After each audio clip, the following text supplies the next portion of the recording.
a missa como você nunca viu.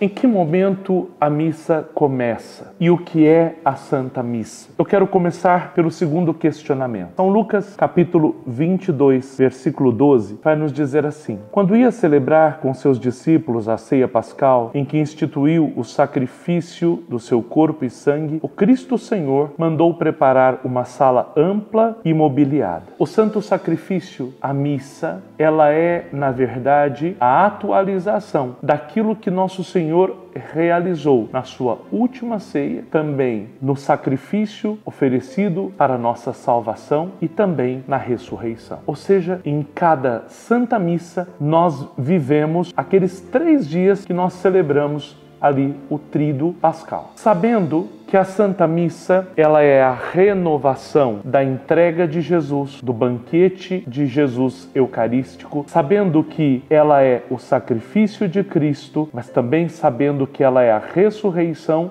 de nosso Senhor Jesus Cristo, nós então nos preparamos para viver este grande mistério. Na encíclica Ecclesia da Eucaristia, São João Paulo II, então, nos convida a pararmos e meditarmos que quando estamos na missa, nós somos transferidos ali de onde estamos para o Monte Calvário, para o sacrifício redentor de nosso Senhor Jesus Cristo. Quando então começa a Santa Missa? Quando na entrada da igreja, ali os acólitos, o sacerdote, o diácono, o bispo, entram em procissão e começa o cântico de entrada. Interessante pensarmos que a ideia de alguns é que somente o coro deve cantar e as pessoas devem estar na igreja como que simplesmente assistindo a algo. Este é o grande problema que nós estamos vivendo hoje em dia. Nós corremos o perigo de viver um rito, mas um rito frio onde não existe vida. A procissão de entrada e o cântico de entrada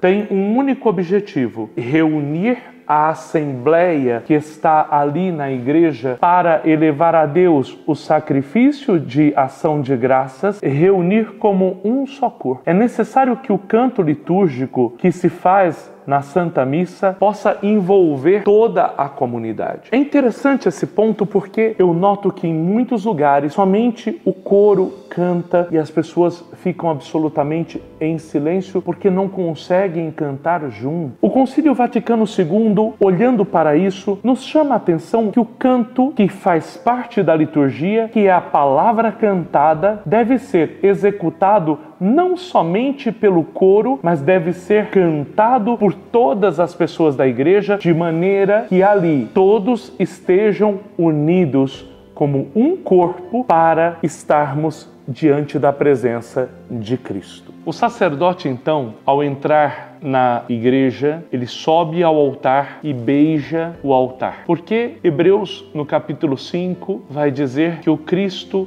ele é o sacerdote, o altar e o cordeiro. Ou seja, o sacerdote, quando beija o altar, ali ele está carinhosamente beijando o local onde novamente será renovado o santo sacrifício do altar. Depois disso, o sacerdote inicia a Santa Missa com o sinal da cruz e, em seguida, nós começamos a fazer o ato penitencial. Ou seja, nos preparando para o grande momento, o ápice dessa celebração, que é o sacrifício redentor de nosso Senhor, nós ali começamos a pedir perdão dos nossos pecados. Novamente, o padre vai voltar aqui a um questionamento. Certa vez, eu vi um sacerdote que dizia que, por muitas vezes, ele se questionava que missa ele estava celebrando. Porque tantas vezes ele somente dizia palavras e ele percebia que o coração dele estava distante de Deus. Me faz lembrar o profeta Isaías, quando, falando em nome de Deus, ele dizia: esse povo me louva com os lábios, mas tem o coração endurecido. É preciso tomar muito cuidado para que nesses tempos onde nós voltamos a um certo farisaísmo e um certo ritualismo, este rito não se torne vazio e aí se torne aquilo que nosso Senhor mesmo acusava através do profeta Oséias e através do profeta Isaías, quando ele dizia que os sacrifícios dos animais não agradavam mais a ele. Aí você pode dizer, mas aqui nós não temos mais sacrifícios de animais, mas lembre-se que o leigo participa da Santa Missa levando o seu sacrifício de louvor. Qual é o sacrifício de louvor que você oferece? Às vezes nós corremos o perigo de estarmos na Santa Missa e estarmos ali de corpo presente, mas termos o nosso coração vazio. Diante disso, o padre ali começa a chamar o povo para que peça perdão dos seus pecados. As rúbricas vão dizer que em um momento de silêncio nós devemos pedir perdão. E depois deste momento de silêncio, devemos fazer um ato de contrição segundo os textos litúrgicos e depois nós então cantamos o Kyrie eleison. Senhor, tende piedade de nós. Cristo, tende piedade de nós. Senhor, tende piedade de nós. Uma vez que pedimos perdão dos nossos pecados, lembrando que o ato penitencial da missa, ele não perdoa os nossos pecados mortais. Temos que buscar um sacerdote para se confessar. Mas tendo passado este momento onde nós pedimos perdão a Deus, depois nós então, num ato de louvor, elevamos a Deus um grande hino de louvor. Este texto antiguíssimo da Igreja não pode ser mudado. Ele deve ser cantado ou rezado da forma com que está o texto. O que eu chamo a atenção, e hoje eu falo porque eu sou um padre, que eu vivi um momento onde a igreja estava vivendo uma teologia onde se olhava somente para o Cristo homem libertador, que procurava somente libertar as pessoas dos problemas sociais desta terra e se esqueceu do Cristo Salvador,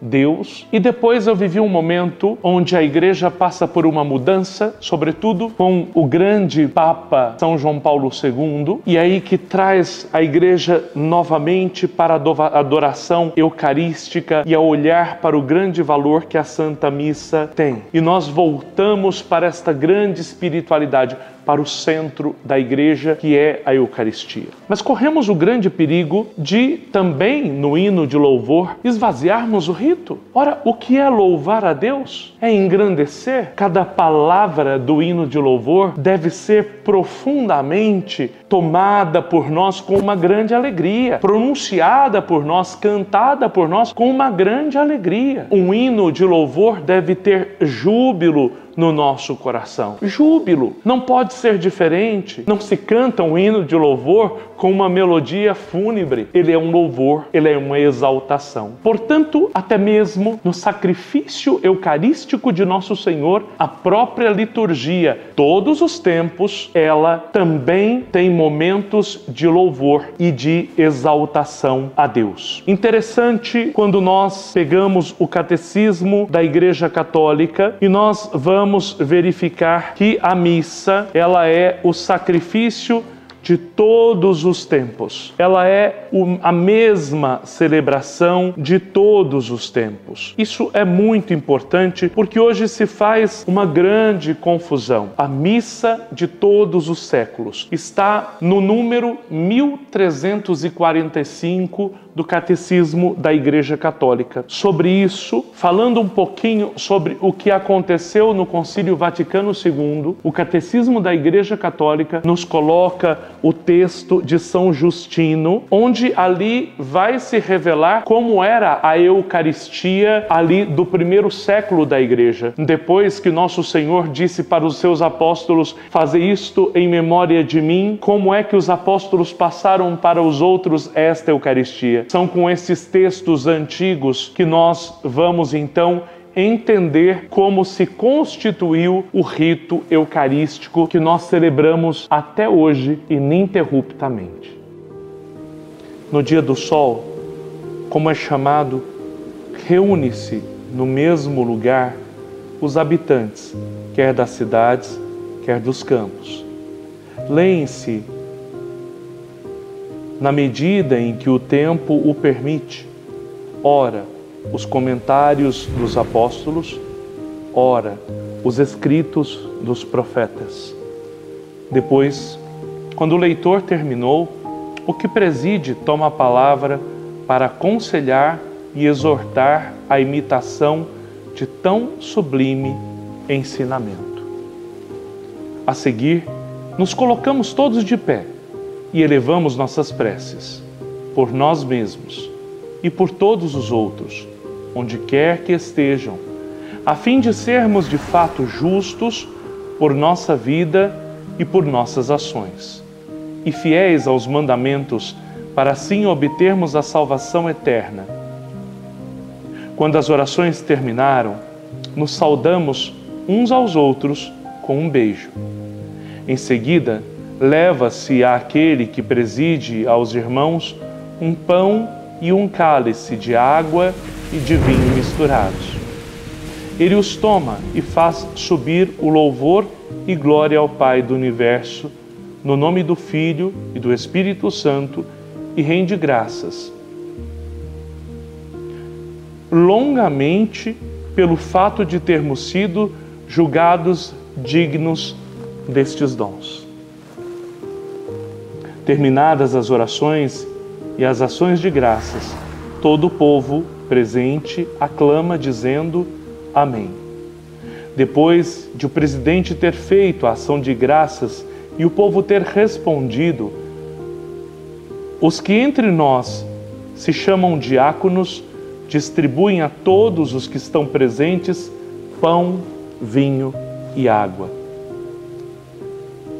Eucaristizados, e levam também aos ausentes. São Justino, ano 155 da Era Cristã.